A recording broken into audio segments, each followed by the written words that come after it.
সুবহানাল্লাহ বিহামদিহি। তাকে কেউ জন্ম দেয়নি, তিনিও কাউকে জন্ম দেননি। তিনি এক, তিনি ছিলেন, তিনি আছেন, তিনি থাকবেন। তার শুরুও নাই, তার শেষও নাই। সুবহানাল্লাহ। এই আল্লাহ রাব্বুল আলামিন তার পরিচয় আয়াতুল কুরসি সার্বভৌমত্বের পরিচয় দিয়েছে, আল্লাহর পরিচয় দিয়েছে। আল্লাহ তিনি খালিক। মানব সৃষ্টির এবং পৃথিবীর সৃষ্টির ইতিহাস ঘাটলে মানুষের যদি কিসমত ভালো থাকে তাহলে আল্লাহর সান্নিধ্য, আল্লাহর অস্তিত্ব সম্পর্কে জ্ঞান তাকে আল্লাহ পাক দান করে দেন। সুবহানাল্লাহ। পৃথিবীর সৃষ্টির ব্যাপারে বুদ্ধিজীবীরা কি বলছেন দেখুন। পৃথিবীর সৃষ্টির ব্যাপারে বিজ্ঞানীরা বলছেন যে এই পৃথিবী এরকম ছিল না তো কি রকম ছিল। এইটা সূর্যের পাশ থেকে একটা উজ্জ্বল শক্তিশালী জ্যোতিষ্ক দারুণ ফোর্স নিয়ে যাচ্ছিল। সেই ফোর্স সহ্য করতে না পেরে সূর্যের একটি দুর্বলতম অংশ সূর্য থেকে ছিটকে মহাশূন্যে পড়ে গেল, আর ঘুরতে ঘুরতে এই পৃথিবীর অস্তিত্ব লাভ করলো। বিজ্ঞানের এই কথা যদি বিশ্বাস করতে হয় তাহলে আমাকে বলতে হয় এখন তো মানুষেরা আর পৃথিবীতে ধরছে না, ঠিক কিনা? কথা বলছেন না কেন?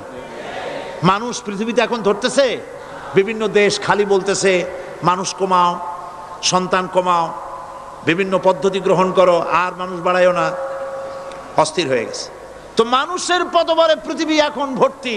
এখন কেন দয়া করিয়া আর একটা জ্যোতিষ্ক সূর্যের পাশ দিয়া গিয়া আর একটা দুর্বলতম অংশ সিটকে ফেলায় দিয়ে এরকম একটা পৃথিবী বানায় দেয় না?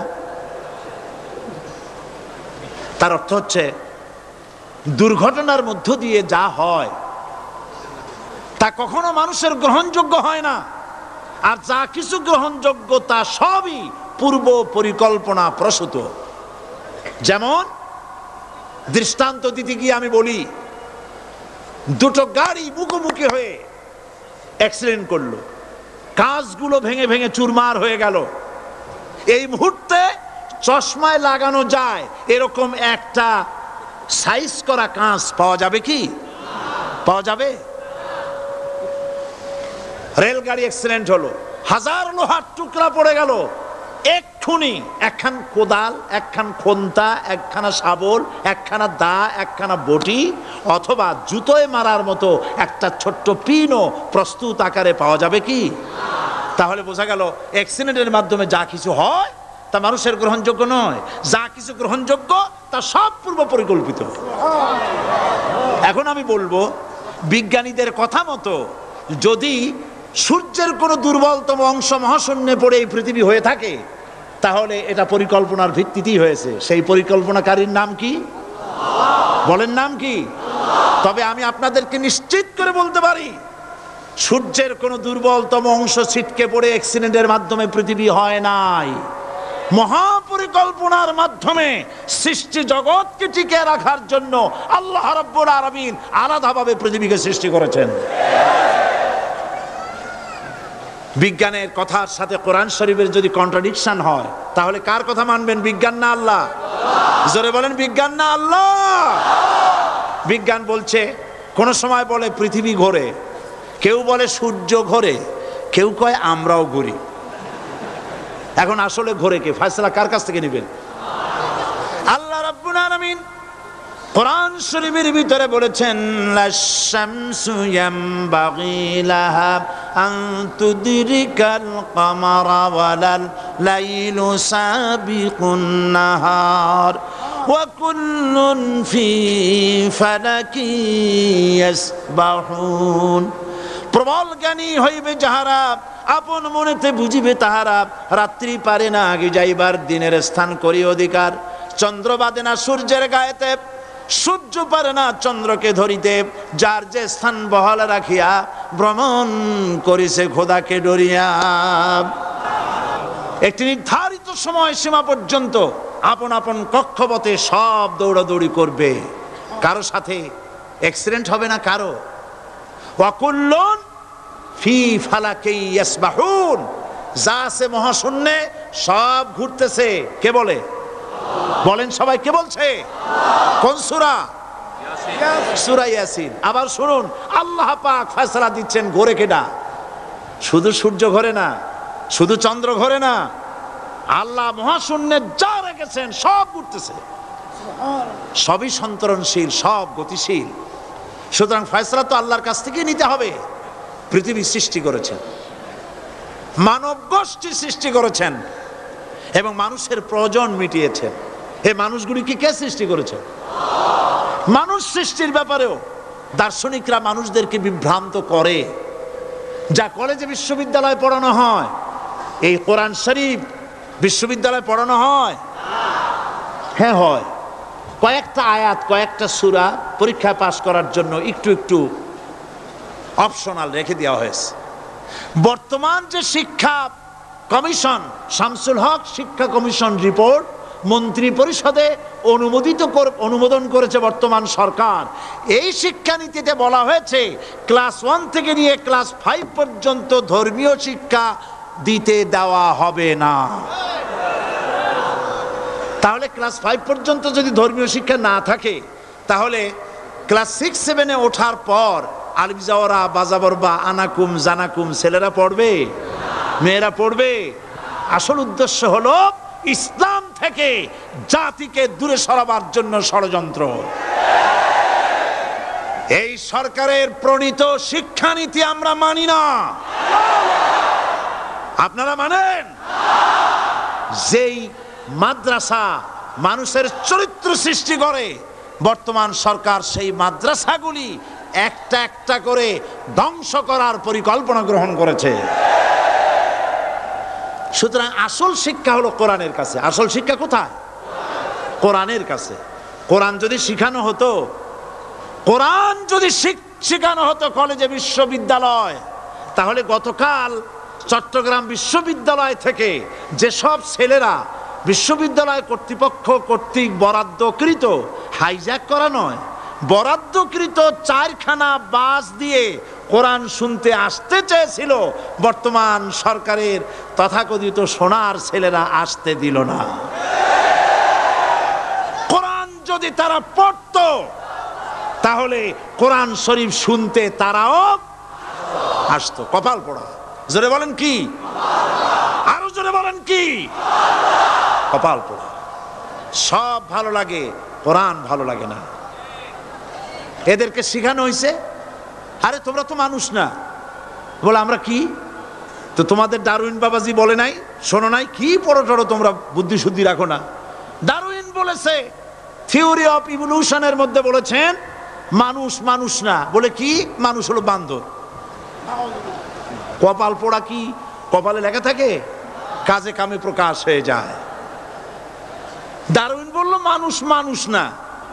আলফ্রেড বললেন মানুষ হলো মানুষই ঠিক, তবে মানুষ হলো সেক্স সর্বস্ব জীব। সেক্স সমস্যার সমাধান করলে মানুষের সব সমস্যার সমাধান হয়ে যাবে। কার্ল মার্কস বললেন মানুষ হলো পেট সর্বস্ব জীব, পেট সমস্যার সমাধান করে দিলে সব সমস্যা শেষ। আর ডারউইন বললেন মানুষ মানুষই না, মানুষ কি? বলে বান্দর। ওরাং ওটাং শিম্পাজি আর ব্যাং থেকে মানুষের উৎপত্তি হয়েছে। আমি যখন জীবনের প্রথম শিম্পাজি দেখলাম, ওরাং ওটাং দেখলাম, তখন আমি মনে করেছি যে ডারউইন খামোখা ভুল করে নাই। এইটা দেখেই ও মনে করেছে যে এই হচ্ছে আমার মাতামহের গোষ্ঠী, এই হলো পিতামহের গোষ্ঠী। আপনারা একটু মাথা কাটায় চিন্তা করেন, মানুষ যদি বান্দর থেকে হবে, আজও বানর ফরেস্ট এরিয়া আছে কিনা বাংলাদেশে? চিল্লায় বলেন আছে কিনা? তো মানুষ যদি বান্দর থেকেই হবে, আপনারা কি কোনোদিন দেখেছেন যে একটা বান্দরের কোমর পর্যন্ত মানুষের মতো হয়ে সারছে? আর কিছুদিন গেলেই পুরা মানুষ হয়ে যাবে। গলা পর্যন্ত মানুষের মতো হয়ে গেছে, আর কদিন গেলেই মানুষ হয়ে যাবে। দেখছেন কখনো? আচ্ছা আপনারা বলেন, পাবদা মাছ আপনারা চট্টগ্রামে কি বলেন? পাবদাই বলেন। পাবদা মাছ দেখতে কি মাছের মতো লাগে? বোয়াল মাছের মতো। কোন পাগলে কি বলছে কথা যে বোয়ালের পূর্বপুরুষ পাবদা? পাবদাগুলি পুটি টুটি খাইয়া খাইয়া আস্তে আস্তে বোয়াল হয়ে গেছে, এ কথা কেউ বলে? আচ্ছা, শোলের যে ছোট সাইজ, শোল মাছ, গজাল মাছ, এর যে ছোট্ট সাইজ, ভর্তা করে খায়, শুটকি বানায় খায়, ওগুলোর কি বলে? টাকি মাছ। এই টাকি মাছ দেখতে শোল মাছের মতো। কেউ পাগলকে আজ পর্যন্ত বলেছে যে শোল মাছের পূর্বপুরুষ টাকি, টাকিগুলা সার মার খাইয়া আস্তে আস্তে শৌলে পরিণত হয়ে গেছে? কেউ বলেছে কখনো? ডারউইন কয় বোতল খাইয়া যে এই মতবাদ লিখছে আল্লাহই ভালো জানে। যে বান্দরের থেকে মানুষ আবিষ্কার হয়েছে, নাউজুবিল্লাহ। এগুলি পড়ানো হয় কলেজে, বিশ্ববিদ্যালয়, তাই আমাদের সোনার ছেলেরা বান্দরামি করে। ওদের যদি পড়ানো হইতো তোমরা বান্দরের গোষ্ঠী নও, তোমরা মানুষ, মর্যাদা কার বেশি, বান্দরের না মানুষের?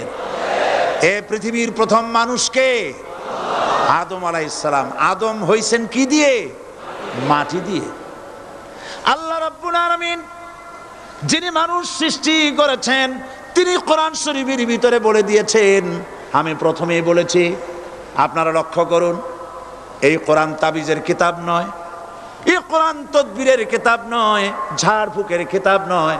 কোরআন হলো পৃথিবীর মানুষের জন্য কোড অফ লাইফ, পূর্ণাঙ্গ জীবন বিধান। সব কিছু আল্লাহ পাক কোরআনের ভিতরে বলে দিয়েছেন, কোনো জিনিস বাদ দেন নাই। আপনি আমি কেমনে সৃষ্টি হয়েছি আল্লাহ পাক কোরআনের ভিতরে বলেছেন, ইন্না খালাকনাকুম মিন তুরাবিন সুম্মা মিন নুতফাতিন সুম্মা মিন আলাকাতিন সুম্মা মিন মুদগা। নিষ্প্রাণ মাটি দিয়ে তোমাকে উৎপন্ন করা হয়েছে, নিষ্প্রাণ মাটির উপাদান দিয়ে তোমাকে তৈরি করা হলো। মায়ের পেটের ভিতরে এক ফোঁটা নাপাক পানি জমাট রক্তে পরিণত হয়ে গেল, জমাট রক্ত আস্তে করে গোস্ত পিণ্ড হলো, গোস্ত পিণ্ডকে সুন্দর করে সাজায়া হাড্ডি গুড্ডি বানায়া স্ট্রাকচার তৈরি করে তার উপরে ফাকাসাউনাল ইযামা লাহমা, চামড়া দিয়ে গোস্ত দিয়া সাজায়া সুন্দর করে বানালাম। আল্লাহর পরিচয় শুনুন, আল্লাহ আমার কেমন আল্লাহ।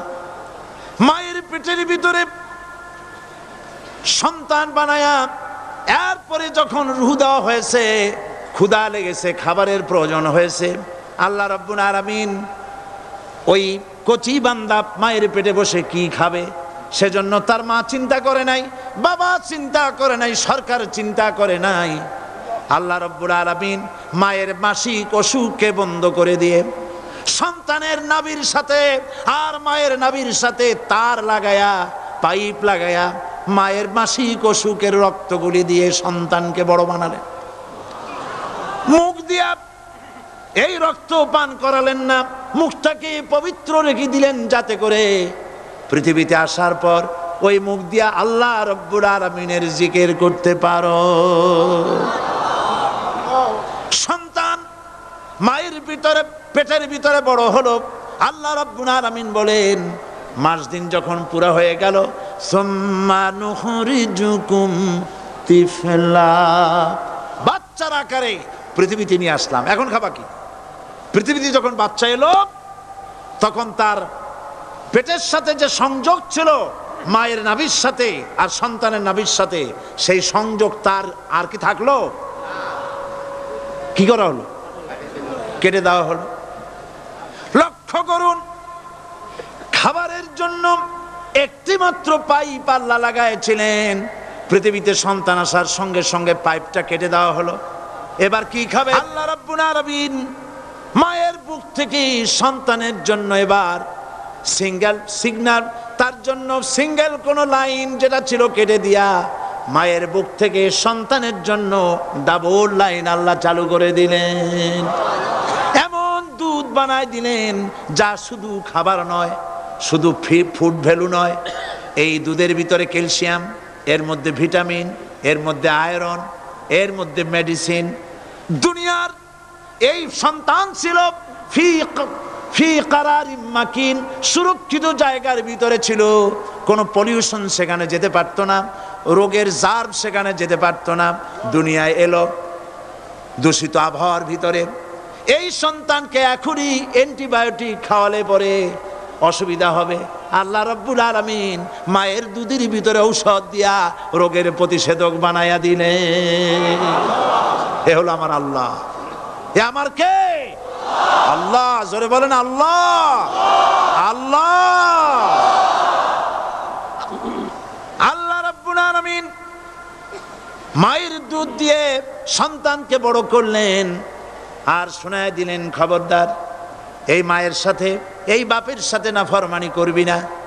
মা বাপের জন্য আমার কাছে দোয়া করবে, রব্বির হামহুমা কামা রাব্বায়ানি সাগীরা। সবাই পড়েন আমার সাথে, রব্বির হামহুমা কামা রাব্বায়ানি সাগীরা। আল্লাহ পাক শিখাই দিলেন বান্দারে আমার কাছে দোয়া করায়, আল্লাহ আমার মা বাপ আমাকে ছোটবেলায় যেভাবে স্নেহের কোলে লালন পালন করেছে, এইভাবে আমার মা বাপদের তোমার রহমতের কোলে লালন পালন করো। মনে থাকবে ভাইরা? বলেন মনে থাকবে? প্রত্যেক নামাজের পরে মা বাবার জন্য দোয়া করবেন, বেঁচে থাকুক আর মরে যাক, দোয়া করবেনই। মনে থাকবে? রব্বির হামহুমা কামা রাব্বায়ানি সাগীরা। আবার পড়েন, রব্বির হামহুমা কামা রাব্বায়ানি সাগীরা। আল্লাহ পাক মায়ের মর্যাদা এত বাড়াইছেন, সাহাবী প্রশ্ন করেছে, ইয়া রাসূলুল্লাহ খেদমত করব কার? হুজুর বলেন তোমার মায়ের, তারপরে কার? তোমার মায়ের, তারপরে কার? তোমার মায়ের, তারপরে কার? তোমার পিতার। বাপের চাইতে মায়ের মর্যাদা আল্লাহ 3 গুণ বাড়াইয়া দিলেন, 3 গুণ বৃদ্ধি করে দিলেন। হাদিস শরীফে এসেছে, হযরত আবী হুরায়রা রাদিয়াল্লাহু তাআলা আনহু রাসূলের কাছে এসে রাতের বেলায় কাঁদতেছিলেন। হুজুর প্রশ্ন করলেন, আবু হুরায়রা কাঁদো কেন? হযরত আবু হুরায়রা বলছেন, হুজুর মা আমাকে মেরেছে। তিনি প্রশ্ন করলেন, আচ্ছা মা তোমার মারলো কেন? তুমি কি কোনো বেয়াদবি করছো? তিনি বললেন না। তবে মারলো কেন? হযরত আবু হুরায়রা বলেন, ইয়া রাসূলুল্লাহ আপনার খেদমত থেকে বাড়ি ফিরতে আমার দেরি হয়ে গিয়েছিল। গভীর রাত্রে যখন বাড়ি গেছি, মা আমাকে প্রশ্ন করলেন, বাবা দেরি হলো কেন, কোথায় ছিলি? তাম পৃথিবীর মানুষ যেই কদম মোবারক চুমু দিতে পারলে ধন্য হয়ে যায়, সেই আখিরি জামানার পয়গম্বর নবী মুহাম্মদ রাসূলুল্লাহ সাল্লাল্লাহু আলাইহি সাল্লামের দরবার থেকে আসতে আমার দেরি হয়ে গেছে। ইয়া রাসূলুল্লাহ আমার মা আপনার নাম শুনে তার গা জ্বলে উঠল, তিনি কাফের মুশরিকা। আপনার নাম শুনে অগ্নি শর্মা হয়ে আমাকে ধরে পিটানো আরম্ভ করলেন আর বললেন, আবু হুরায়রা হয় মুহাম্মদ সাল্লাল্লাহু আলাইহি সাল্লামের বাড়ি ছাড়বি, নইলে আমার বাড়ি ছাড়বি, কি করবি বল? মার খেতে খেতে আমি বললাম, মা তোমার গায়ে যত শক্তি আছে আমারে মারো, তোমার বাড়ি শুদ্ধ, তাম দুনিয়াটা ছেড়ে দিতে পারি, মুহাম্মদ রাসূলুল্লাহর কদম মোবারক ছেড়ে দিতে পারি না। হুজুর আমার মা গলা ধাক্কা মেরে আমাকে বের করে দিয়েছেন। হুজুর বলছেন, আবু হুরায়রা মা তোমাকে মেরেছে আর আমার কাছে নালিশ করছো, আমি তোমার মায়ের কোনো বিচার করতে পারবো না। সুবহানাল্লাহ। এত বড় পাওয়ারফুল নবী, শানওয়ালা, ইজ্জতওয়ালি, বরকতওয়ালি, এত বড় নবী বলছেন মা মেরেছে, আমার করার কিচ্ছু নাই। সুবহানাল্লাহ। তোমার মা মুশরিকা হোক আর যাই হোক, তোমার মা। সুবহানাল্লাহ বলেন। আমার বন্ধুগণ, হযরত আবু হুরায়রা বলেন, ইয়া রাসূলুল্লাহ মায়ের বিরুদ্ধে কোনো অভিযোগ নিয়ে আমি আপনার কাছে আসি নাই। হুজুর বললেন, কেন আসছো বলো খুলে। আবু হুরায়রা বলেন, হুজুর আমি জানি আপনি আল্লাহর দরবারে যদি কোনো ব্যাপারে হাত তোলেন আল্লাহ মঞ্জুর করে ফেলেন। আপনি দয়া করে আমার মার জন্য দোয়া করেন, আল্লাহ যেন হেদায়েত দিয়ে দেন। আমার নবীজি দুখানে হাত উত্তোলন করলেন, বললেন, আল্লাহুম্মা ইহদি উম্মা আবি হুরায়রা, আয় আল্লাহ আমি দোয়া করতেছি আবু হুরায়রার মাকে হেদায়েত নসিব করো। হুজুর হাত তুলে মোনাজাত করছেন, আবু হুরায়রা দৌড় দিলেন বাড়ির দিকে। কয়েকজন সাহাবী হযরত আবু হুরায়রার জামা টেনে ধরেছে, এই ভদ্রলোক দৌড়ায় কেন? এত শান্ত মানুষ, কখনো গরম হয়ে কারো সঙ্গে কথা বলে না। এই মানুষটা দৌড়ায় কেন? কোনো বিপদ হইল নাকি? জামা টেনে ধরে বলে, আবু হুরায়রা দৌড়াও কেন? হযরত আবু হুরায়রা বলেন, জামাত ছেড়ে দাও, কোনো বিপদ আমার হয় নাই, আমি দৌড়াইয়া বাড়ি যাই দেখতে চাই। আমি দৌড়াইয়া আগে বাড়ি যেতে পারলাম না, আমার নবীর দোয়া আগে আমার বাড়ি চলে গেছে, আমি এটা দেখতে চাই। হযরত আবু হুরায়রা দৌড়াতে দৌড়াতে বাড়ি চলে গেছেন। দরজায় নক করলেন, ভেতর থেকে আওয়াজ এলো, কে? তিনি বললেন, আমি আবু হুরায়রা। মা, দরজা খুলে দাও, আমি তোমার সন্তান। মা বললেন, বাবা অপেক্ষা করো, দরজা খুলতেছে। হযরত আবু হুরায়রা বলেন, মায়ের গলার আওয়াজের ভেতরে কুফরি কর্কশতা পেলাম না, মায়ের গলার আওয়াজের ভেতরে তাওহীদের নরমিয়াত পেলাম। আমার কাছে মনে হলো আমি আবু হুরায়রা বাড়ি আসার আগে নবীজির দোয়া আল্লাহর আরশে পৌঁছে গেছে। আবু হুরায়রা বলছেন, মা আমার কিছুক্ষণ পরে ঘরের থেকে বেরিয়ে এসেছেন, আমি দেখলাম মায়ের শরীর ভিজা, মাথার চুল দিয়া পানি টপকাচ্ছে। মা আমার বললেন, বাবারে তোমাকে মারার পর আমি নিদারুণ অনুশোচনায় পড়েছিলাম, মনে মনে ভাবলাম, আহারে আমার সন্তানরা আমি কেন মারলাম?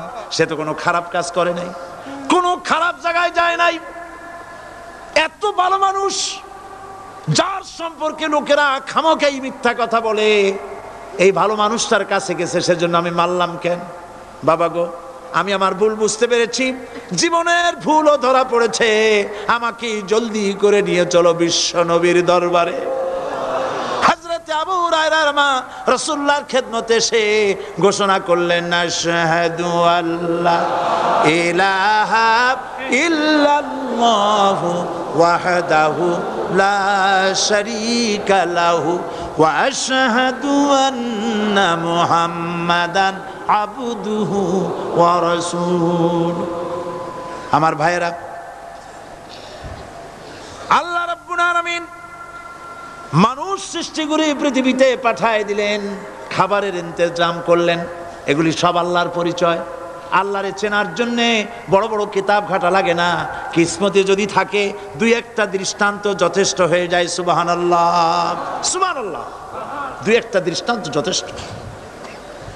আল্লাহ পাক সমস্ত সৃষ্টি জগৎকে তৈরি করলেন, সৃষ্টি করলেন, আর তাদের খাদ্যের ব্যবস্থা করলেন। কে করেছেন খাদ্যের ব্যবস্থা?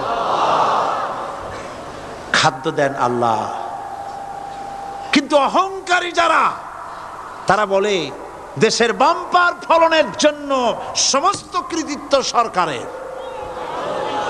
বলেন আস্তাগফিরুল্লাহ, বলেন নাউজুবিল্লাহ। এদের একজন বলছিল, 3 বছর কিছু দিবার পারুম না, লোকেরা কয় আমরা না খাইয়ে থাহুম, আল্লাহ কয় আমিও দেহুম, কদ্দুর পারো না খাইয়ে থাকতে। ফসল কে দেন? জোরে বলেন, কে দেন? বাম্পার ফসলের ফলনের দাবি সরকার করতে পারে না, এটা কুফরি, এটা শিরক। জমিনের ফসল কে দেন? আকাশের বৃষ্টি কার? পানি কার? সার কার? সব আল্লাহ পাক। আল্লাহ পাক কোরআন শরীফে বলেছেন, লা ইন শাকারতুম লা আযীদান্নাকুম ওয়া লা ইন কাফারতুম ইন্না আযাবি লাশাদীদ। আমার নিয়ামতের শুকর যদি আদায় করো বাড়ায় দেব, আর যদি কৃতজ্ঞ হও, শুকরিয়া আদায় না করো, মস্ত বড় শাস্তি দেব। ফসল দেই আমি, আর শুকরিয়া আদায় করো তোমার বাজানের। ঠিক কিনা? শুকরিয়া আদায় করে কার? বাজানের। একটা লোকের, একটি মানুষের যেই প্রশংসা এই সরকার করলো, বিগত 4.5 বছর ধরে একটা মানুষের যত জিকির করলো, প্রশংসা করলো, ছবি টানাইলো, যদি এতটা জিকির, এতটা স্মরণ আল্লাহ রাব্বুল আলামিনের করত, ওদের জন্য আল্লাহর জান্নাতের দরজা খোলা হয়ে যেত। প্রশংসা করবে কার? চিল্লায় বলুন, আল্লাহ পাকের প্রশংসা করো। খেতে দেওয়ার মালিক তিনি। আল্লাহ পাক বলছেন, আল্লাহকে তার পরিচয় আল্লাহ তুলে ধরেছেন, ওয়ামা মিন দাব্বাতিন ফিল আরদি ইল্লা আলাল্লাহি রিজকুহা। এই পৃথিবীর ভিতরে এমন কোন বিচরণশীল জীব নাই যার রিস্কের দায়িত্ব আমি আল্লাহ গ্রহণ করি নাই। সুবহানাল্লাহ বলবেন না?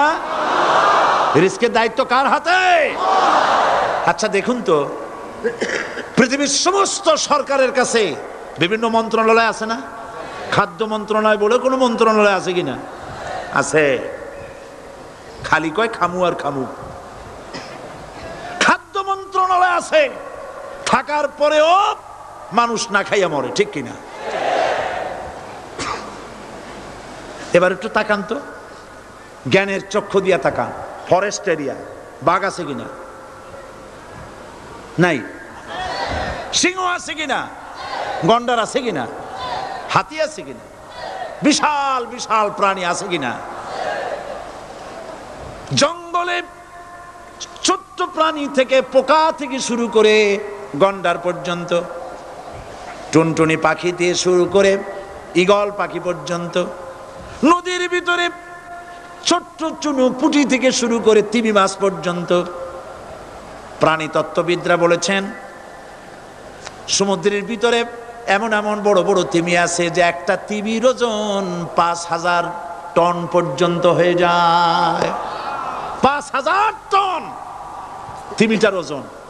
এর যখন বাচ্চা হয় তখন বাচ্চার দৈনিক দুধ লাগে 50 থেকে 60 মণ পর্যন্ত। কে ব্যবস্থা করে? রুহান ফেরেশতা। তো ওর মা যেমন বাচ্চা হতো সেরকম হবে, ঠিক কিনা? কে দেয় খাবার? এবার দেখেন তো, আপনার দেশের এই জঙ্গলে কত হাতি আছে। হাতিরা মিছিল করে আসছে যে আল্লাহ আমাদের এখন আর খাইতে যেতে দিতে পারে না, বাংলাদেশের গভর্নমেন্ট কিছু দাও। আসছে না, খাইয়া ক্ষুধার জ্বালায় হাতি মরেছে, বাঘ মরেছে, সিংহ মরেছে। এর কোনো দৃষ্টান্ত আছে? ক্ষুধার জ্বালায় আকাশের উড়ন্ত পাখিরা ছটফট করে মারা গেছে, দৃষ্টান্ত আছে? নদীর মাছেরা ক্ষুধার জ্বালায় ভেসে উঠেছে, না খাইয়া মরে গেছে, দৃষ্টান্ত আছে? মহান আল্লাহ রাব্বুল আলামিন কোরআন শরীফের ভিতরে বলেছেন অনেক প্রাণী এমন আছে যারা তাদের খাদ্যকে সঞ্চয় করে না, খাদ্যকে জমা করে না, আহরণ করে না। সকাল বেলায় একটা খাবার খেলো, দুপুরে কি খাবে তার জানা নাই। শকুন পৃথিবীর মাটি থেকে 3 মাইল উপরে ওড়ে, তার চোখকে আল্লাহ পাক এত তীক্ষ্ণ বানিয়ে দিয়েছেন। এই চট্টগ্রামের কোথায় মরা গরু আছে 3 মাইল উপর দিয়া দেখতে পায়? সুবহানাল্লাহ করতে ইচ্ছা করে না। এই প্রাণীগুলি খাবারগুলি কোনো গভর্নমেন্ট জোগাড় করে রাখে নাই। আল্লাহ পাক বলেন সবার খাবার আমি দেই। সকাল বেলায় সমস্ত প্রাণীগুলি, মহাশূন্যে পাখি, পানির ভিতরে মৎস্যরাজি, জঙ্গলের ভিতরে হিংস্র প্রাণী, পোকামাকড় থেকে শুরু করে সবগুলো খালি পেটে সব বেরিয়ে যায়, কারো কোনো খাবারের মজুদ নাই। সন্ধ্যা হতে না হতে সমস্ত প্রাণীগুলির পেট ভরাইয়া আমি আবার যার যার ঘরে বেরিয়ে দেই। ওয়ামা মিন দাব্বাতিন ফিল আরদি ইল্লা আলাল্লাহি রিজকুহা। সমস্ত প্রাণীর রিজকের দায়িত্ব আমি আল্লাহর হাতে। কে দেয় রিজেক? জোরে বলুন, কে দেন? আল্লাহ পাক। কি খাবেন সব আল্লাহ জোগাড় করে দিয়েছেন। তরি তরকারি জোগাড় করেছেন, মাছ জোগাড় করেছেন, চাউল দিয়েছেন, খাবার দিয়েছেন, গোশত দিয়েছেন, সব দিয়ে দিয়েছেন। আল্লাহ রাব্বুল আলামিন সমস্ত জিনিস দিয়ে মানুষকে আল্লাহ পাক তার জন্য আল্লাহ সব করেছেন। খালাকালাকুম মা ফিল আরদি জামিআ। এই পৃথিবীতে যা তৈরি করেছে সব তোমার জন্য। এ হচ্ছে আমার আল্লাহ, এ হচ্ছে আমার কে? আল্লাহ। সে আল্লাহ পাক বলছেন, আল্লাহর পরিচয় তিনি স্রষ্টা, তিনি রিজেক দাতা। এবার আইনদাতা কে? আইনদাতা কে? আরো জোরে বলুন। আইনদাতা আল্লাহ হচ্ছে আল্লাহর পরিচয়। ইনিল হুকমু ইল্লা লিল্লাহ আলা লা লাহুল খালকু ওয়াল আমর, সৃষ্টি যার, আইন চলবে তার। আমার দেশে আল্লাহর আইন চলছে? আমাদের দেশের কল কারখানা, ক্ষেত খামার, অফিস আদালত আল্লাহর আইন অনুযায়ী চলে? চলে না। বরং আল্লাহর আইনকে মুছে ফেলার জন্য, নিজেদের আইন সৃষ্টি করার জন্য প্রচেষ্টা চালানো হচ্ছে। আল্লাহর আইন মানুষের জন্য সব থেকে বেশি উপযোগী, কারণ সৃষ্টি করেছেন কে? বলেন, কে করেছেন? আল্লাহ। প্রত্যেকটি মেশিন আপনি যা কিনবেন, রেডিও হোক, টিভি হোক, যে কোনো যন্ত্র হোক, গাড়ি হোক, তার সাথে একটা লিটারেচার, একটা বই তার সঙ্গে দিয়ে দেওয়া হয়। ওই বইয়ের মধ্যে লেখা থাকে এটা কিভাবে চালানো হবে, অপারেট করা হবে, তার সিস্টেম লেখা থাকে। আপনার ইচ্ছা মতো চালাইলে হবে না। এই মানব গোষ্ঠীকে সৃষ্টি করেছেন। এখন আপনি যদি আপনার আইন মতো চালান, তা কি চলবে? চলবে না। আপনি আপনার আইন মতো চালাচ্ছেন, ভালোভাবে চলতেছে? চলতেছে না। স্বরাষ্ট্রমন্ত্রী বলতেছেন সন্ত্রাসীদেরকে মাটির তলা থেকে খুঁজে বের করা হবে, কিন্তু নাকের উপর দিয়া ব্রিফকেস চুরি হয়ে যায়, উনি তা ধরতে পারেন না। এই হলো আইন। অনাবরত খুন হচ্ছে, অনাবরত সন্ত্রাসী তৎপরতা চলছে, আর ওনারা বলছেন আগের থেকে এগুলি চলে আসছে, একজনের খুনের বিচার না হইলে এরকম খুন তো হইতেই থাকবে। তাহলে খুনকে, হত্যাকে, সন্ত্রাসকে সরকার জাস্টিফাইড করছেন। নাউযুবিল্লাহি মিন যালিক। এই জন্য আইন হতে হবে আল্লাহর। আইন হতে হবে কার? চিল্লায় বলেন, আল্লাহ পাকের আইন হতে হবে। আমি একদিন পার্লামেন্টে বলেছিলাম, আমার দেশের নেতা নেত্রীরা বারবার হজ করতে যান, উমরা করতে যান, সেখান থেকে আসার সময় কি আনেন? আতর, পাথর, সুরমা আর খুরমা, এই কিছু নিয়ে আসলেন। কিন্তু আমি বলেছি, আপনারা কি কিছু চোখে দেখেন না? পার্লামেন্টে এইভাবে বক্তৃতা করেছে, কিছু চোখে দেখেন না? আমি প্রশ্ন করে আমি আবার জবাব দিচ্ছি, আপনারা যারা হজ করতে যান, উমরা করতে যান, হজের কথাই ধরি, এই হজ করতে যখন যান তখন মুজদালিফায় একটা রাত কাটাইতে হয়। সেটা কোন দিন?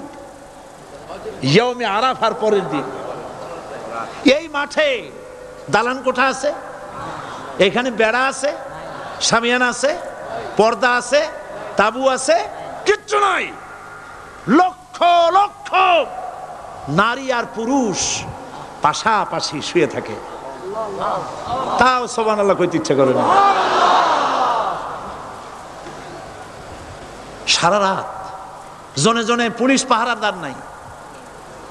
কিরকম মেয়ে লোক, চাঁদের সৌন্দর্য হার মানায় দিতে পারে, এরকম সুন্দরী, এরকম সুন্দরী নারী, সুদর্শন পুরুষ পাশাপাশি রাস্তার ধারে মরুভূমির ভিতরে সারা রাত কাটাচ্ছে। ইয়ৌমে আরাফার পরের রাতটা একটা রাত পুরা। এভাবে চলতেছে বছরের পর বছর, শতাব্দীর পর শতাব্দী, সহস্রাব্দীর পরে সহস্রাব্দী। আমি প্রশ্ন করি, পৃথিবীর ইতিহাসে কেউ কি এমন কথা বলতে পেরেছে, লিখতে পেরেছে যে মুজদালিফার রাতে সেখান থেকে 10টা নারী হাইজ্যাক হয়েছে, 5টা নারী লাঞ্ছিত হয়েছে? বলতে পারবে? গভীর রাত্রে পুরুষ সঙ্গী ছাড়া সুন্দরী রমণী, যুবতী রমণী একাকিনী নিজের ঘর ছেড়ে আল্লাহর ঘরে তাওয়াফ করতে আসে। তাওয়াফ সেরে তাহাজ্জুদের নামাজ পড়ে আল্লাহর কাছে মোনাজাত করে একা একা হাজার হাজার লাখো পুরুষের ভিতর থেকে আপন ঘরে ফিরে যায়। কারো বাবার হিম্মত নাই একবার তাকায় সে তো রূপ উপভোগ করার জন্য আবার তাকায়, অথবা তার আঁচল ধরে টান মারে। আছে ইতিহাস? কথা কন না কেন? সুন্দরী একটা মাইয়া মক্কা থেকে মদিনা থেকে পাওয়া যায় না, 15 দিন হয়ে গেছে। হয়েছে কখনো? এবার জবাব দেন, কেন হয় না? কেন হয় না? আমার দেশের মেয়েরা রাস্তা দিয়ে হাঁটতে পারে না। হাই স্কুল মেয়েদের কলেজ যখন ছুটি হয়, তথাকথিত সোনার ছেলেরা গেটের সামনে এতিমের মতো কাড়ায় থাকে। অনবরত হাইজ্যাক হচ্ছে, ধর্ষণের সেঞ্চুরি হচ্ছে। আর ওখানে হয় না কেন? ওখানে হয় না এই কারণে, এই কোরআনের আইন আল্লাহ রাব্বুল আলামিন যে আইন দিয়েছেন, ওখানে আইন বলবৎ আছে নাকি? আছে কিনা? কোন পুরুষ কোন নারীকে ধর্ষণ করেছে যদি প্রমাণিত হয়, সে যদি ফাহাদের ছেলে হয় আর ফাহাদের মেয়ে হয়, কোরআনের শাস্তি হলো পাথর মেরে উড়াইয়া দাও। তাকে জানিয়ে দেওয়া হবে রেডিও টিভির মাধ্যমে, জেনাকারের ব্যভিচারীর শাস্তি হবে। চতুর্দিকে হাজারো লোকেরা দাঁড়াবে, হাতে পাথর নিয়ে, পাথর মেরে তাকে তার গোশত হাড্ডি বাতাসের সাথে উড়ায় দেবে। একজন মানুষ আর একজন মানুষকে খুন করলো, এই আসামি ধরা পড়ে গেল, কোরআনের শাস্তি হলো যখন ধরা পড়বে প্রমাণিত হবে, যেমন ভাবে হত্যা করেছে ওরেও হত্যা করো।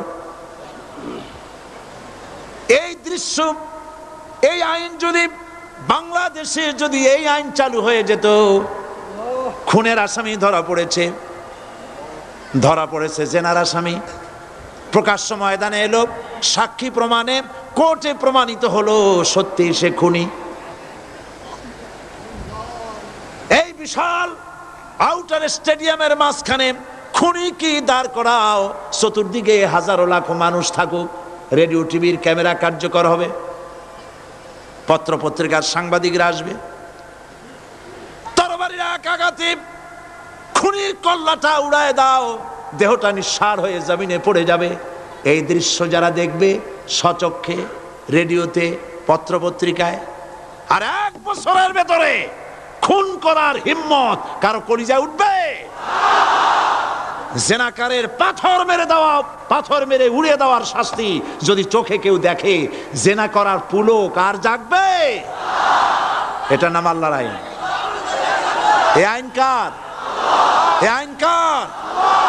এই আইন যতদিন পর্যন্ত বাংলার মানুষের, মুসলমানদের উপরে কার্যকরী না হচ্ছে, এই দেশে কার্যকরী না হবে, ততদিন পর্যন্ত হত্যা, ধর্ষণ, খুন বন্ধ হবে না। বন্ধ হবে। সুতরাং এই আইন হচ্ছে কার? আরো জোরে বলেন, আল্লাহ রাব্বুল আলামিন। মহান আল্লাহ রাব্বুল আলামিনের এই আইন অনুযায়ী যদি দেশ চলে, মানুষ শান্তি পাবে, চুরি বন্ধ হবে, ডাকাতি বন্ধ হবে, জেনা বন্ধ হবে, হত্যা ধর্ষণ বন্ধ হয়ে যাবে। নবীজি এমন একটি আইন চালু করে দিয়ে, কোরআনের বিধান চালু করে দিয়ে এমন একটা সমাজ চালু করেছিলেন, যেই সমাজ সম্পর্কে হুজুর নিজে বলেছেন, খায়রুল কুরুনে কারনি, সর্বশ্রেষ্ঠ যুগ হলো কার যুগ? আমার যুগ। সুবহানাল্লাহ বলেন। রাসূলের যুগ হলো সর্বশ্রেষ্ঠ যুগ। সেই কোরআন, সেই হাদিস আজও আছে না নাই? বলেন জোরে, আজও আছে না নাই? সেই কোরআন এবং সুন্নাহ দিয়ে দেশ শাসন হোক, এটা কি আমরা চাই? কারা কারা চাই? 2 হাত উঁচু করে দেখা।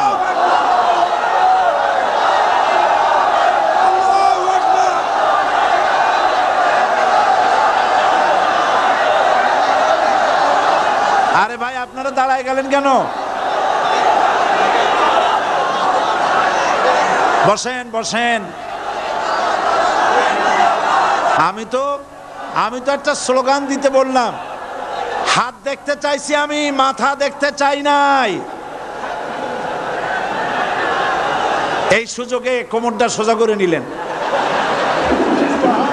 আচ্ছা বসেন, আর মহব্বতের সাথে জিকির করেন, লা ইলাহা ইল্লাল্লাহ, লা ইলাহা ইল্লাল্লাহ, লা ইলাহা ইল্লাল্লাহ, লা ইলাহা ইল্লাল্লাহ, লা ইলাহা ইল্লাল্লাহ, লা ইলাহা ইল্লাল্লাহ। জোরে সরে সবাই জিকির করেন লা ইলাহা ইল্লাল্লাহ, লা ইলাহা ইল্লাল্লাহ, লা ইলাহা ইল্লাল্লাহ, লা ইলাহা ইল্লাল্লাহু মুহাম্মাদুর রাসূলুল্লাহ। বসুন আমরা মুনাজাত করব। আল্লাহ রাব্বুল আলামিন আয়াতুল কুরসির ভিতরে আল্লাহর সার্বভৌমত্বের কথা বলেছেন। আল্লাহু লা ইলাহা ইল্লা হুয়াল হাইয়ুল কাইয়্যুম। পড়েন আমার সাথে সবাই, আল্লাহু লা ইলাহা ইল্লা হুয়াল হাইয়ুল কাইয়্যুম। আল্লাহ হচ্ছেন যিনি ছাড়া কোনো ইলাহ নাই, তিনি শাশ্বত চিরঞ্জীব। সুবহানাল্লাহি বিহামদিহি। আগামীকাল এর বাকি অংশ আমি আপনাদের সামনে আলোচনা করব ইনশাআল্লাহ। জোরে বলেন ইনশাআল্লাহ। দাঁড়ানো ভাইরা বসেন। আপনাদের পাশে যারা দাঁড়িয়েছেন অনুরোধ করে বসায় দেন। বলেন যে আর 5টা মিনিট বসেন, আল্লাহর রাস্তায় হাঁটেন না। হ্যাঁ বলেন, বলেন আপনারা যে আল্লাহর রাস্তায় হাঁটেন না, বসেন, সবাই বসেন। এত বড় মাহফিলের মুনাজাত, সুবহানাল্লাহ বলেন। চট্টগ্রামের ইতিহাসের শ্রেষ্ঠ মাহফিল, চিল্লায় বলেন সুবহানাল্লাহ। গোটা বিশ্বের কোরআনের শ্রেষ্ঠ মাহফিল, বলেন সুবহানাল্লাহ। যারা বলেন আলহামদুলিল্লাহ। আগামীকাল এ মাহফিলের আখেরি মুনাজাত হবে ইনশাআল্লাহ। বলেন ইনশাআল্লাহ। আমি আন্তরিকভাবে দুঃখিত, প্রতি বছর আমার মা বোনদের জন্য, চট্টগ্রামবাসী আমার মা বোনদের জন্য আলাদাভাবে তাদের প্রশ্নের উত্তর দেই এবং তাদের সামনে কোরআন হাদিসের কথা আলাদাভাবে বলি। এবছর দিন কম হয়ে গেল বলে মহিলারা, মা বোনেরা বঞ্চিতা হয়ে গেলেন। শিশু কিশোরদের জন্য আলাদাভাবে সমাবেশ করা হয়, তাও বঞ্চিত হয়ে গেল। এই বিশাল তাফসীরুল কোরআন মাহফিলের বরকত থেকে চিটাগংবাসীকে যারা বঞ্চিত করলো, আল্লাহ তাদের হেদায়েত নসিব করে দিন। যদি হৃদয় থাকে, যদি হৃদয় বলে কিছু থাকে, বিবেক বলে যদি কিছু থাকে, আর শরীর যদি মুসলমানের পিওর রক্ত থাকে, তাহলে বাড়ি বসে অনুশোচনা করা উচিত, চোখের পানি ফেলানো উচিত ওই সব লোকের যারা এই বরকতপূর্ণ মাহফিলকে বাধা দিয়েছে। আর যাদের কলজার মধ্যে আল্লাহ মোহর মেরে দিয়েছে, এগুলোর তো হেদায়েত হবে না। যাদেরকে আল্লাহ পাক তৈরি করেছেন জাহান্নামের জন্য, ওদের কাছে মাহফিল অসহ্য, সহ্যই হবে না। নাউজুবিল্লাহ বলেন। চট্টগ্রামবাসীর জন্য তাফসীরুল কোরআন মাহফিল নিয়ামত। এই নিয়ামত কিয়ামত পর্যন্ত আল্লাহ টিকায় রাখুন, বলি আমিন।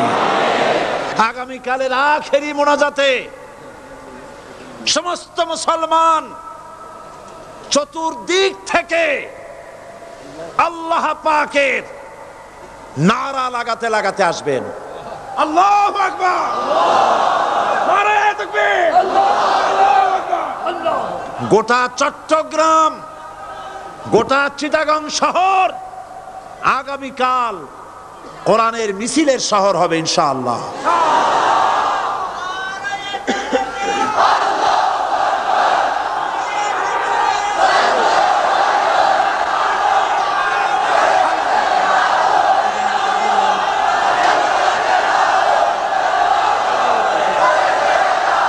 কতজন?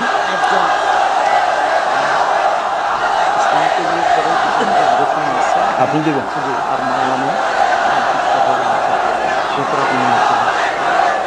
বন্ধুগণ, আজকে কোরআন শরীফের তাফসীর শুনে ইসলামের প্রতি আকৃষ্ট হয়ে 8 জন অমুসলিম ভাই ইসলাম কবুল করার জন্য এসেছে।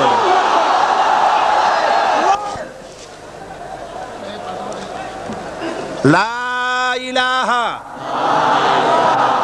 ইল্লাল্লাহু মুহাম্মাদুর রাসূলুল্লাহ।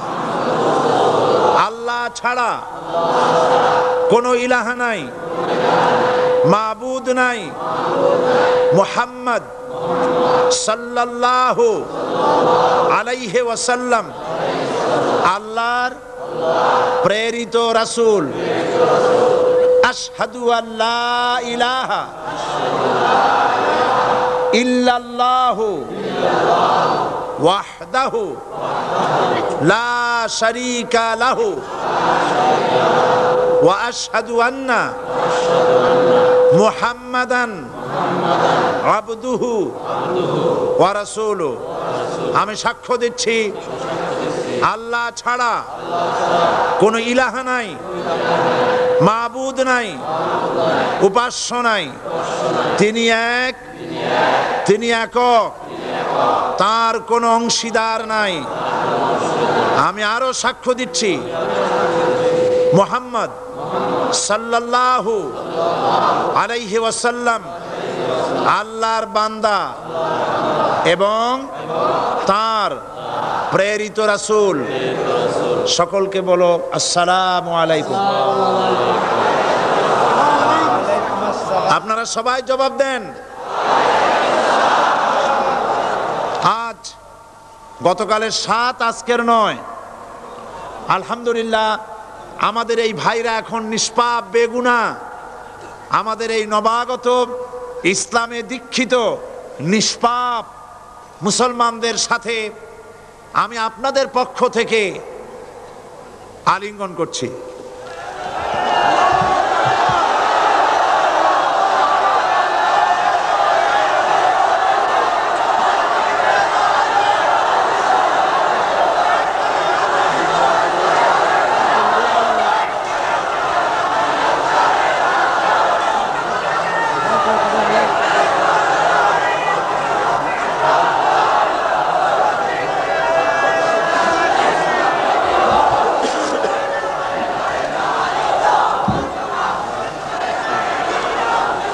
প্রিয় ভাই সব,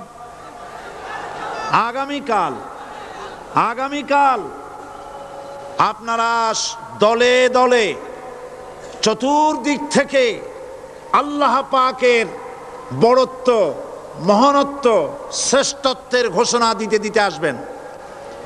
আল্লাহর বড়ত্ব, বিরাটত্ব, মহানত্ব আর শ্রেষ্ঠত্বের ঘোষণা দিতে হয় কিভাবে? আল্লাহু আকবার। সবাই জোরে বলেন, আরো চিল্লায় বলেন।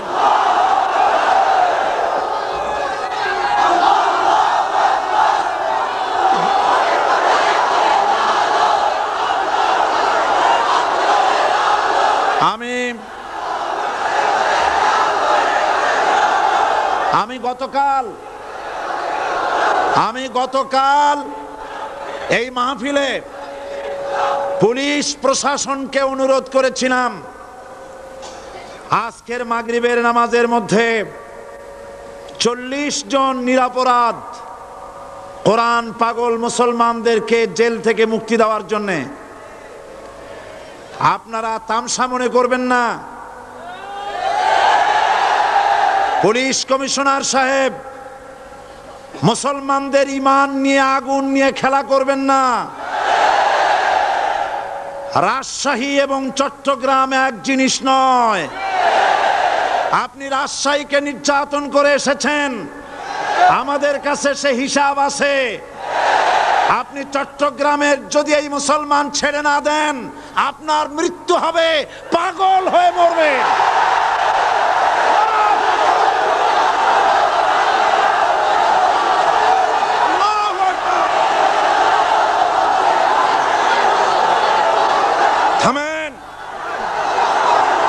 থামেন।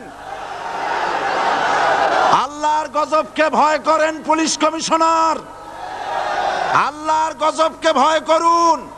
এই লক্ষ লক্ষ জনতা আপনার গজবের মৃত্যু কামনা করে। আপনি যদি কালকের জুমার আগে 40 জন ছেড়ে না দেন, এই মাহফিল থেকে এমন কঠোর কর্মসূচি ঘোষণা করা হবে, গোটা চট্টগ্রাম অচল হয়ে যাবে।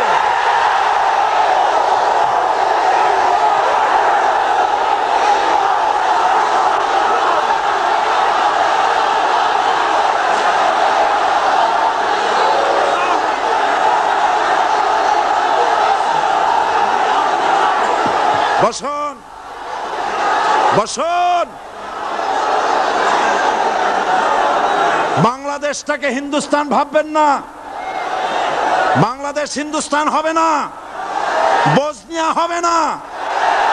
আপনাদের মতো দু চারটা দুরাচার পুলিশ কমিশনার একটা গভর্নমেন্টকে জনবিচ্ছিন্ন করার জন্য যথেষ্ট। আল্লাহ আপনাদেরকে হেদায়েত করুন। মুসলমানদের দুশমন, আল্লাহ এদেরকে হেদায়েত করুন। পাগলামি করবেন না, আল্লাহর গজবকে ভয় করুন। আল্লাহ পাক, আল্লাহ পাক মুসলমানদেরকে ধৈর্য ধরার তৌফিক দান করুন। সবাই বলেন আমিন। আল্লাহ পাক মুসলমানদেরকে ধৈর্য ধরার তৌফিক দান করুন, বলেন আমিন। আমি আজ আপনাদের খেদমতে আরজ করি, আগামীকাল দলে দলে কোরআনের তাফসীরের মাহফিলের মোনাজাতে শরীক হন। আল্লাহ তৌফিক দান করুন। সমস্ত রকমের উস্কানির মোকাবেলায় শান্ত থাকবেন, ধৈর্য ধরবেন। রাজি আছেন? রাজি আছেন? আল্লাহ পাক আপনাদেরকে সকলকে ধৈর্য ধরার তৌফিক দান করুন। আমরা অত্যাচারের মোকাবেলা করব ঈমানি শক্তি দিয়ে ইনশাআল্লাহ। মোনাজাত করে যাওয়ার সময় আপনারা যতগুলি লাইব্রেরি আছে, অনেকগুলি বইয়ের দোকান আছে, কালকেও বলা হয়েছে, আজকেও বলছি, আপনারা যাওয়ার সময় বইগুলি খরিদ করে নিয়ে যাবেন। বিশেষ করে ফুরফুরা পীর সাহেবের দরবারের বড় আলেম মুহাদ্দিস মুফতি আল্লামা সাঈদ আহমদ মুজাদ্দিদি সাহেবের কোরআন ও সুন্নাহর ফায়সালায় মুসলমান কিভাবে কাফের হয় বইটি পাওয়া যাবে। তারপরে খুররাম মুরাদ সাহেব রহমতুল্লাহ আলাইহ, তার লেখা রাসূল সাল্লাল্লাহু আলাইহি সাল্লামের জীবনের কিছু উজ্জ্বল ছবি লাইব্রেরিগুলিতে পাওয়া যাবে। রিয়াজুস সালিহিন, এখানে রিয়াজুস সালিহিন এবং জামিয়া তিরমিজি, এই সমস্ত বই ঢাকা থেকে এসেছে। আল্লাহ আপনাদেরকে কেনার তৌফিক দান করুন। সবাই বলেন আমিন। কোরআন শরীফের তাফসীর কিনবেন, কিতাব কিনবেন, এগুলি আপনারা খরিদ করে নিয়ে যাবেন। জুমাবার আর একটি পত্রিকা জুমাবার, আহলুস সুন্নাতুল জামাতের মুখপত্র চট্টগ্রামের, এই পত্রিকাটি মাওলানা শামসুদ্দিন সাহেব আপনাদেরকে খরিদ করার জন্য অনুরোধ জানাচ্ছেন। এবং মা বোনেরা আগামীকাল মাগরিবের পরে স্টেডিয়ামে আসবেন ইনশাআল্লাহ। আপনাদের কথাবার্তা শোনানো আগামীকাল শোনাবো ইনশাআল্লাহ, আলাদাভাবে শোনানো যাবে না। তবে বিভিন্ন প্রশ্নের যে সব জবাব দেওয়া হয়েছে এগুলো বইয়ের আকারে আছে, আপনারা নিতে পারবেন। আর যেহেতু পুরা 5 দিন আমি সময় পাই নাই, সেই জন্য আয়াতুল কুরসির তাফসীর 5 দিন ধরে করার জায়গায় মাত্র 3 দিনে করা এটা আদৌ সম্ভব নয়। এই জন্য সৌদি আরবের শ্রেষ্ঠ আলেম শায়েখ মোহাম্মদ বিন সালেহ আল উসাইমিন তার লেখা তাফসীর আয়াতুল কুরসি, যেটাকে আমি এডিট করেছি অনুবাদ হওয়ার পর, আয়াতুল কুরসির তাফসীর সমস্ত বুক স্টলগুলিতে পাওয়া যাবে। আপনারা খরিদ করবেন, পড়বেন এবং এর দ্বারা হেদায়েত গ্রহণ করবেন। আল্লাহ পাক সকলকে তৌফিক দান করুন। আর যাওয়ার সময় ইসলামী সমাজ কল্যাণ পরিষদের এই মাহফিলের বিশাল খরচের জন্য আপনারা সহযোগিতা করে যাবেন। ওমান থেকে লোকেরা টাকা পয়সা পাঠাচ্ছে, সেখানে যারা চট্টগ্রামের বিভিন্ন জায়গার যারা কাজবাজ করে তারা পাঠাচ্ছেন। সৌদি আরব থেকে, কুয়েত থেকে, কাতার থেকে, যে যে জায়গার থেকে যতটুকুন পারতেছে সাহায্য করতেছে। কিন্তু সবচাইতে বড় দায়িত্ব হচ্ছে 30,000 টাকা পাঠিয়েছে আমার লাগবে। ওমানের ভাই বোনেরা সাহায্য করেছেন, সেজন্য তারা দোয়া চেয়েছেন। আল্লাহ যেন তাদের নেক কামনা পুরা করেন, আমরা বলি আমিন। তো এখন মোনাজাত হবে, আপনারা ভুলে যাবেন না, আপনারা সবাই এই মাহফিলের জন্য সাহায্য করে যাবেন। এবং আগামীকালের মাহফিলে পাগল হয়ে মৃত্যু হলে সম্মানিত শুনছেন, মৃত্যু হবে সেটা সেটা বলতে হবে। পাগল একজন প্রশ্ন করেছেন, পুলিশ কমিশনার আগামীকাল মরবে এরকম কথা আমি বলি নাই। এরকম কথা বলছি নাকি? বলছি? উল্টাপাল্টা কথা শুনবেন না। বলেছি কোরআন পাগল মুসলমানদেরকে আপনি জেলে আটকায়ছেন এবং আপনি আপনার চাকরির প্রমোশনের জন্যে, সরকারের দৃষ্টি আকর্ষণের জন্যে চট্টগ্রাম তাফসীর মাহফিলের বন্ধ করার সব থেকে বড় ভূমিকা আপনি পালন করেছেন। সুতরাং আপনি যদি তওবা না করেন আর ওই 40 ব্যক্তিকে যদি ছেড়ে না দেন, আল্লাহর গজবে পাগল হয়ে মরবেন। এই কথা আমি বলেছি। উল্টাপাল্টা বলবেন না, লিখবেনও না। আল্লাহর গজব হবে, এ গজব ফিরাতে পারবেন না।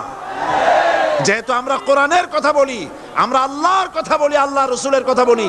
আপনি চট্টগ্রামের মুসলমান পুলিশ যারা কোরআনের জন্য কান্দে, মুনাজাতে শরীক হয়, এই মুসলমান পুলিশদেরকে জুতা পায়ে দিয়া মসজিদে ঢোকার সাহস আপনি দিয়েছেন। আমার পুলিশের কোনো দোষ না, আপনি পুলিশদেরকে ব্যবহার করেছেন। আপনি চট্টগ্রাম ছেড়ে পালিয়ে যান, আপনি চট্টগ্রামের উপযুক্ত নন। এটা মুসলমানের এলাকা, কোন হিন্দু এলাকায় চলে যান। আপনি নিজে নিজে পদত্যাগ করেন, সরকার আপনাকে পাঠাক আর না পাঠাক, আপনি পালায়ে যান।